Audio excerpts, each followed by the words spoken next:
Hello everybody and Happy New Year. Sit back and settle down for my favourite books of 2015. Oh, disclaimer, these are not books that were necessarily published this year, they're just books that I read this year. And there's 10 of them. Anyway, yeah. Kicking off, we have Carson McCullers' The Heart is a Lonely Hunter. Some of you may remember I read this at the start of the year and absolutely loved it, and actually I think this book is the book that shaped my reading for the year and has very much shaped, I feel, my reading for my life. It's a spectacular book, written in sort of Southern America, and it deals with various issues, but it centres around the idea of this deaf-mute man. Don't ask me what his name is because it was a long time ago. John Singer. And his life and the effect he has on the people around him. They almost come to see him as sort of a prophetic type of person, use him as a listening ear and sort of project onto him what they want him to be or what they want him to think of themselves. It deals with racial issues, it deals with personal crises. It's just a very, very beautiful book, and it got me into sort of Southern American literature, which I've never given much time in the past, and it sort of introduced me to people like John Steinbeck and Carson McCullers herself, which is just, what can I say, one of my favourites of all time. Then we have Unexploded by Alison McLeod. All the separate reviews of these books will be linked down below if you want to reference them. I'm pretty sure I did a separate review of this one, which should be down there.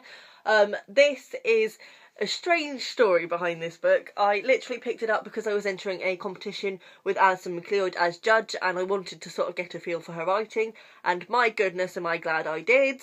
I would never have picked this up. The cover just doesn't inspire me at all. The blurb doesn't inspire me at all. It's set in Brighton in the wartime, but this isn't a wartime novel. It doesn't focus on the war. It's just that it's happening in the war, and there's sort of references to Hitler and things like that, but it's not a wartime novel at all. And it's just very spectacularly written, sort of family scenarios. It follows this family and sort of their trials and tribulations of each of the members, and it's just, the writing is just on point. I think this is probably, I mean, it's a big thing to say, but I think this is one of the most amazingly written novels I have ever read, and I'm just throwing it out there. It's poetry, basically. It's just stunning. Then, bit of a different one. It's a play, but I'm counting it because it's in book form, and so is therefore a book, called Peter and Alice by John Logan. This has sort of been doing the rounds this year, so a lot of people already know of this. I really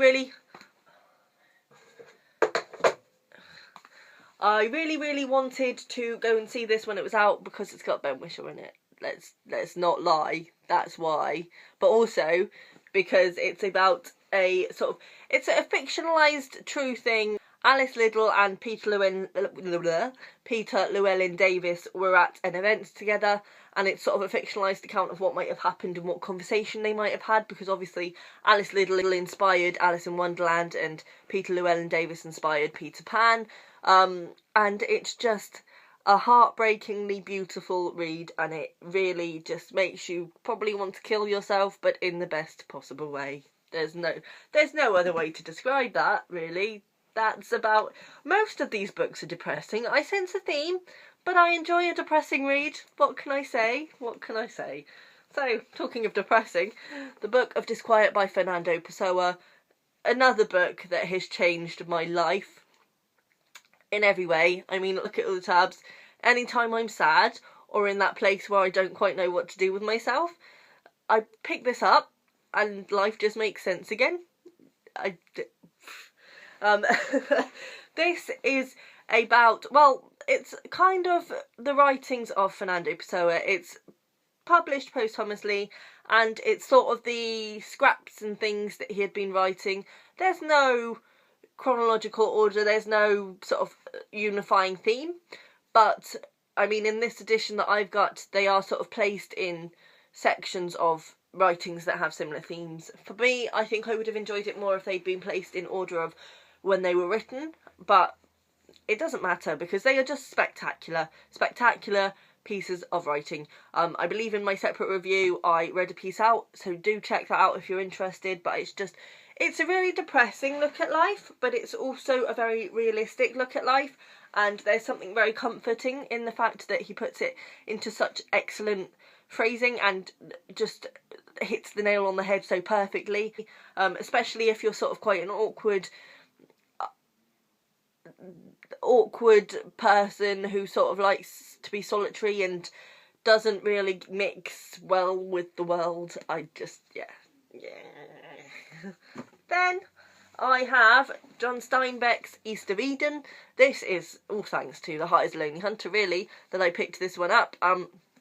It's kind of a family saga that follows various families and sort of the trials and tribulations. Again, it's a very depressing read, but in the best way, and it's very thick, and it's not the most plot-based novel, but it's just beautiful. The writing is beautiful, the ideas are beautiful, the people are beautiful, and it's just pure beauty. Then we've got The Bone Clocks by David Mitchell. Now, this was a weird one, because after I'd finished this, what I've been doing is I've been writing down books, whether they've gone on my list after I've been finishing them, and all of the ones I've spoken about, there was no doubt. But with this one, I wrote it down as soon as I had finished it, and then I came back to my list next time and I thought, why did I put that on there? Because actually over time, it wasn't as... I mean, it was a good read, and I really enjoyed it, but compared to the quality of the list and the fact that pretty much every book on the list up to now has changed me in some way, this didn't do that. But however, it still stands up, and it still fits onto my list, because it's a very good book. It's very different. It's about called Holly Sykes, who sort of runs away from home and finds herself involved in sort of alternate universe mixings. This is a David Mitchell, so it's multi-perspective. You start with Holly Sykes. Every perspective from them has some relation to Holly Sykes in some way. It's very interesting. It's my first David Mitchell, even though I've owned Cloud Atlas for a very long time. I felt like this was more accessible, and we cannot deny that it's just a thing of beauty. I mean, there's no denying that, is there really? So it only just snuck onto the list, but it is on there. So, you know, it's just a shame that everything else is of such high standard, really. Then we have The Particular Sadness of Lemon Cake by Amy Bender. This... I know I said that the writing in Unexploded is probably the best writing I've ever read, and I do stand up to that, but this was close. This was close. Again, poetry just throughout. It's amazing. This is about a girl who starts to realise that she can taste people's emotions in the food that they have cooked. Obviously, this leads to a very difficult life, and some of the stuff, but most of the stuff she finds out she really wishes she hadn't, especially stuff about her mum, who obviously cooked her the most food. There's also sort of some magical realism-y stuff going on with her brother as well, which is sort of an ongoing mystery throughout, and it's just very, very beautiful. It's bizarre, but beautiful in every way. Then we've got Ali Smith's The Accidental. To those of you who have been watching my channel recently, we don't really need to go into this. There is a separate review down below if you want to know more about why I love this and why Ali Smith has just skyrocketed into my life like a beautiful rainbow that I hadn't even known I was missing. This is about... It's effectively Amber, our main character, I would say, walks into a family who are at a holiday home, enjoying their holidays, and everybody at first assumes that somebody else in the family knows her. It's a very disjointed family, so the dad or the stepdad assumes that the mum knows her, the children assume that she's something to do with one of the parents, and she just kind of settles into their life, and then by the time they realise that actually nobody knows her, she's just a freeloader, she is so ingrained in their life that they don't want to kick her out. They need her. They need what she brings to them. They need the fact that she almost brings them together. But actually, Amber is a very unpleasant character and does really quite nasty things. This is a multi-perspective narrative, so we see from each of the family members, which is how we sort of get to see how twisted everything that Amber is doing is. Oh, it's just amazing. The writing is amazing. Ali Smith is amazing. If you haven't read her, you should. You really should. You just should. Then we've got The Elegance, the Hedgehog by Muriel Barbary. Again, this is a just on there kind of book for me. It is up there with some of the best books I've read, but again, it didn't change my life like a lot of these books have, so that's a shame. But it's still a very, very good book. I have again done a separate review. It's basically a very gentle, elegant book.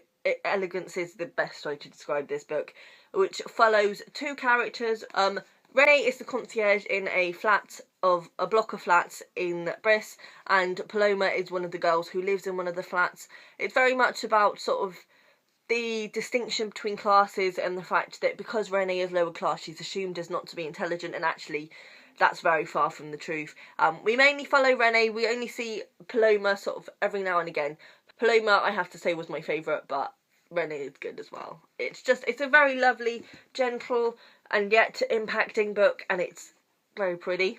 Then, one I only finished on Christmas Eve this year, Northern Lights by Philip Pullman. It's not one of the ones that have changed my life, but at the same time it did in a very subtle way that I think is probably going to develop more with time. It's only been a few days since I finished this, and also it just blew me away in a beautiful way, in a magical way, and I loved it, and I think it'll be one of those books that I will read time and time again, and it will grow with me, and I will learn to love it more and more and more. And also I haven't read the others yet, so that might make me love it even more as a whole trilogy. Basically, Northern Lights is set in a parallel universe. We follow a girl called Lyra, and in this parallel universe, everybody has a demon, and the book pretty much centres around that idea, and the fact that demons are almost the souls of the people. They take the form of animals, and it's sort of, the book toys with the idea of what would happen if the demon and the human were separated, and it's devastating and beautiful, and the themes are just spectacular, and it was very, very good. I'm surprised it's taken me so long, but at the same time I'm glad, because I wouldn't have got the same out of it if I had read it before. So those were my favourite books of 2015 in varying grades of importance. It's been it's been a formative year in my reading, I feel. I've gone very much from reading books that just sounded like they would be good entertainment to reading books that have given me everything. They have changed my life in every way. And it's been a really good experience, and all of that did start with The Heart is a Lonely Hunter, and has gone on from there, really. And not all the books I have read have been easy reading.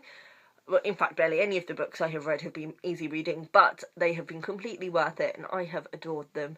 And I think things are going to get better, and we're going to move forward onto an even better reading year, where I read even more formative stuff. But I genuinely feel like when I look back on my reading life, this year is going to be the year when I read the books that started it all for me. And that sounds strange, because I've always been a reader, but it's just, my reading taste has changed so much in going through my bookcase this year after reading the books I have read, and having a bit of a clear out. The amount of books are just, nope, don't want to read that, why would I ever pick that up, sort of thing, which is sad, but at the same time it's exciting, and I think it's definitely going to be a good thing for me and for my writing. And yes, so I hope you all had a good Christmas, and I hope you have a wonderful 2016, and I will see you soon. Bye.